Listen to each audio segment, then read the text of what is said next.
I'm glad you're all here. Today we're going to be talking about the alchemical wedding of the moon and the sun. And what I wanted to do was to begin with really an overview of the tarot and why, in trying to understand or unriddle many of the mysteries of things such as the alchemical wedding and what does this mean and what's the relevance in terms of our time that we're in, is that what this is about is really the outcome of a life journey and falling in love with the inquiry itself. And part of the key or the mystery of the alchemical wedding is that in approaching the qualities of consciousness we seek to develop and to evolve within ourselves, that it is a journey of love, meaning that it is not a journey of difficulty or ease. It will be both difficult and easy. And this is why when one loves, it becomes the guiding star. It becomes that which says, regardless of the outer appearance of things, this inner prompting of the lover yearning for the beloved, the known yearning for the mystery, that which can be known and that which cannot be known, seeking one another. And as I like to point out, that which we are seeking is in turn seeking us, which is why the questions we ask and how we approach the nature of our own consciousness will develop the garden that we grow. As a matter of fact, the alchemists used to call themselves celestial gardeners. And what they understood was that everything is grown. All qualities of consciousness are grown. They're planted as seeds. They are tended in the soil of time and cycle, and they journey from one quality re-becoming another quality through solve et coagula, meaning dissolution and recombination. And we have to remember this because we have a culture that would like to think that there's a pill you could take and suddenly be enlightened. And until we discover a pill you can take, that you can suddenly be a master pianist after taking the pill, we have confused the purpose and nature of consciousness. It's not simply to have the experience, it's to develop the foundation wherein the experience can grow. As a matter of fact, the great philosopher, Neoplatonic philosopher Plotinus, said that he never sought an enlightening experience in and of itself, and that he had four experiences that were transformative and transcendental and remarkably spiritual in a sense, but he was very, let's say, he went to great measure to say this is not something that should be sought. This is the byproduct of a philosophical life. And when we think of philosophical, we have to begin to remember philosophy comes from philosophia. And philosophia, the love of wisdom. And Sophia, it is not a masculine thing we're talking about. It is feminine, but it is truly the exalted feminine that reveals herself as the very source, font, and origin of our being. And this is why we have matter, mater, mother. And so what are we learning in the alchemical wedding? We are learning about the process of first, what we are given is the birth of origin, or the birth into time, the first birth. And then we begin to turn back into our inward nature and ask questions that take us on a deep journey into the unconscious. And this is the second birth. And the third birth will be really the wedding of the sun and moon, where the ancient fullness and the outward form and time come together, and we act as a chalice or a crucible through which this greater wisdom can grow. Now, in my journey, you asked about the tarot, how long it had taken me. Well, this was a 17-year journey, and it began in 1986. And as I like to point out, what is fascinating to me is I drew a world archetype in 1986, and it's dated 9/11, 1986. So it was 15 years to the day of the falling away of the towers.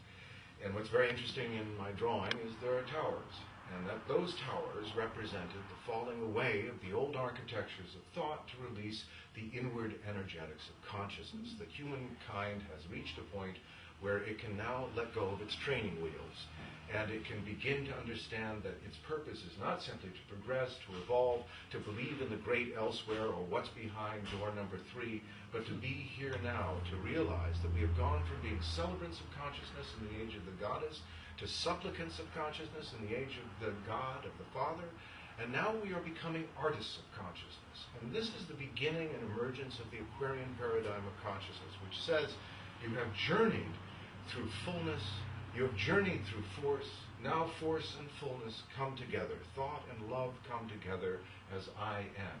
And we cease to look over our shoulder or toward our neighbor, believing that they have the truth, or down the street, believing that that religion is the true religion, and we turn back toward the center of our experience, our families, those we love, that make our life meaningful. We look at our libraries and say, what books am I holding in my library that I'm giving to generation? What stories are worth telling? What stories are worth keeping?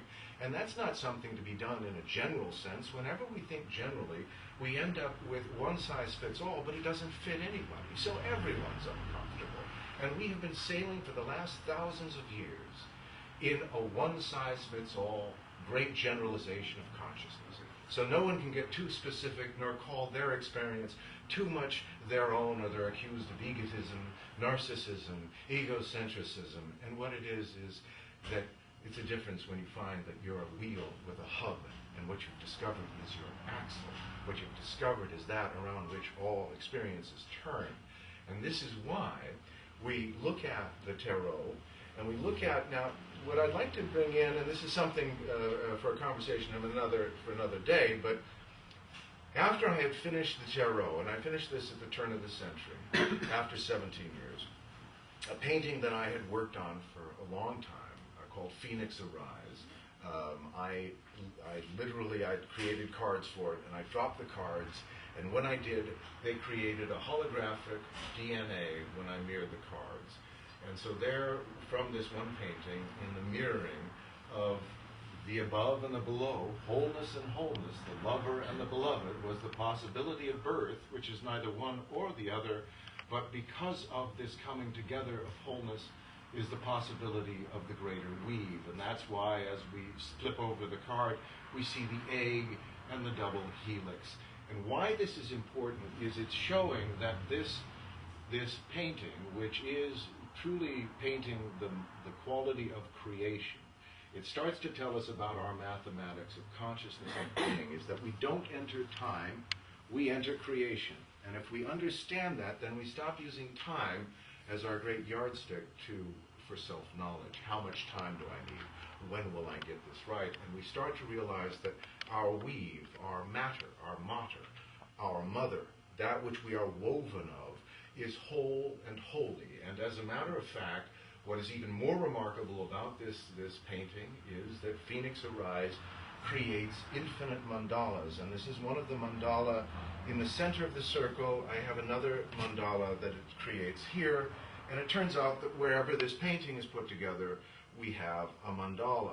Why this is important to the alchemical wedding of the moon and sun is that we are starting to understand that the journey through the structure of consciousness, and this is what the keys of the tarot are. It's essentially as if the first question of being human is, I'm born, how do I survive?